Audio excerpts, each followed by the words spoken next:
નમસ્કાર મિત્રો.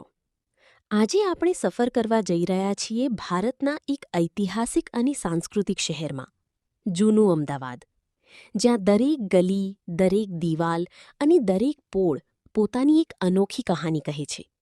ચાલો જાણીએ આ સુંદર શહેરની ઇતિહાસભરી સફર. અમદાવાદની સ્થાપના વર્ષ 1411માં સુલતાન અહમદ શાહે કરી હતી. એથી જ આ શહેરનું નામ પડ્યું અમદાવાદ.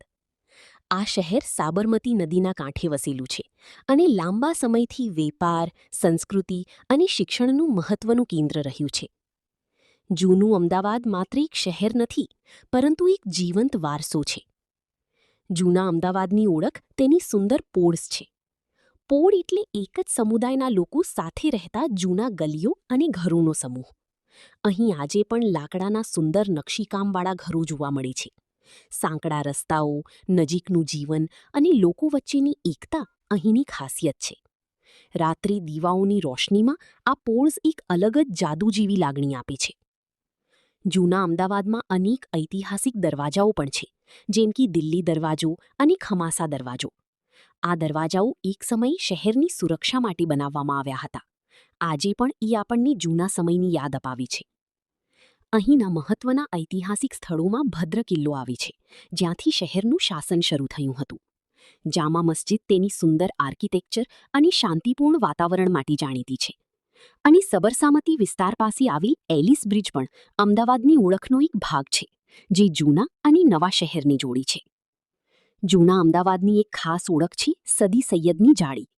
પથ્થરમાં કોતરાયેલું આ નકશીકામ વિશ્વભરમાં પ્રસિદ્ધ છે અને અમદાવાદની કલાત્મકતા બતાવે છે. માણેક ચોક તો અમદાવાદનું દિલ છે. દિવસમાં અહીં માર્કેટ ચાલે છે અને રાત્રે આ જગ્યા ખાણીપીણી માટે સ્વર્ગ બની જાય છે. ખમણ, પાઉંભાજી, જલેબી અને ચાટ જેવી વાનગીઓ અહીંના લોકો અને પ્રવાસીઓ બંનેને ખૂબ જ ગમે છે. જૂના અમદાવાદમાં લોકો આજે પણ સરળ જીવન જીવે છે. અહીં પરંપરા અને આધુનિકતા બંને સાથે ચાલે છે. દરેક પોળમાં આજે પણ એકબીજાની મદદ અને જોડાણ જોવા મળે છે.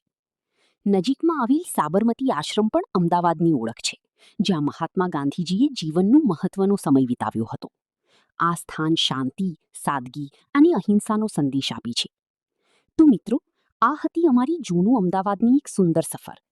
આ શહેર માત્ર ઈંટ પથ્થરનું નથી, પરંતુ ઇતિહાસ, સંસ્કૃતિ, કલા અને લાગણીથી ભરેલું જીવંત શહેર છે. જો તમને આ વિડીયો પસંદ આવ્યો હોય તો લાઇક કરો, શેર કરો અને અમારી ચેનલને સબસ્ક્રાઇબ કરવાનું ભૂલશો નહીં. આવી વધુ રસપ્રદ માહિતી માટે જોડાયેલા રહો. આભાર.